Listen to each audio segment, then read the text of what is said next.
Pemirsa, Bareskrim Polri akan memeriksa Ferdinand Huta Hayan terkait cuitannya yang diduga mengandung ujaran kebencian.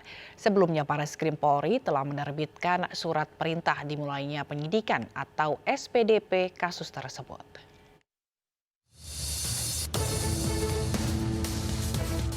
Penyidik Direktorat Cyber Bareskrim Polri menerbitkan surat perintah dimulainya penyidikan atau SPDP kasus dugaan ujaran kebencian oleh pegiat media sosial Ferdinand Huta Hayan.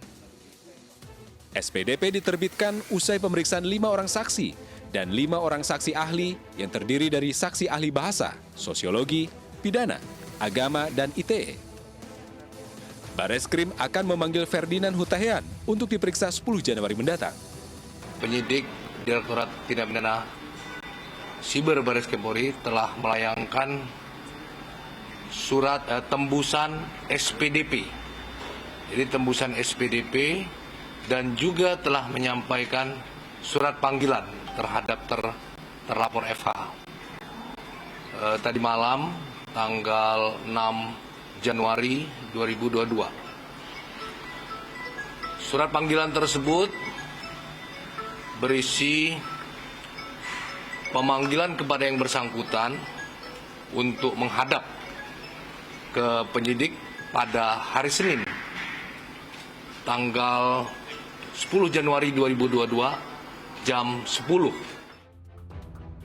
Ferdinand berjanji akan kooperatif hadir dalam pemeriksaan 10 Januari mendatang. Dan besok saya akan memperkuat pernyataan saya, klarifikasi saya di hadapan penyidik, disertai dengan beberapa bukti yang saya anggap patut saya serahkan kepada penyidik untuk memperkuat argumen saya bahwa yang saya lakukan ini bukanlah sebuah perbuatan pidana dan tidak ditujukan kepada siapapun, tetapi adalah sebuah dialog dengan diri sendiri. Pembangunan opini dan stigma seolah-olah ini Ferdinand Batak Kristen menyerang Islam, padahal sesungguhnya tidak. Ferdinand Huta Hayan itu sudah menjadi mualaf sejak 2017. Ya, saya tidak pernah membuka ke publik, bahkan ya itulah yang terjadi dalam hidup saya, dan itu besok akan saya sampaikan dengan bukti-bukti yang saya miliki kepada penyidik, karena ini kan dianggap mengadu domba SARA. Nah, kalau saya seorang muslim berbicara seperti itu, saranya di mana? Kan pertanyaan saya itu. Saya meyakini, mengimani bahwa Allah yang saya yakini itu tidak perlu dibela. Polri menerapkan pasal 28 ayat 2 junto pasal 45 ayat 2 Undang-Undang ITE terkait dengan menyebarkan informasi yang ditujukan untuk menimbulkan rasa kebencian dan atau permusuhan individu atau kelompok berdasarkan SARA.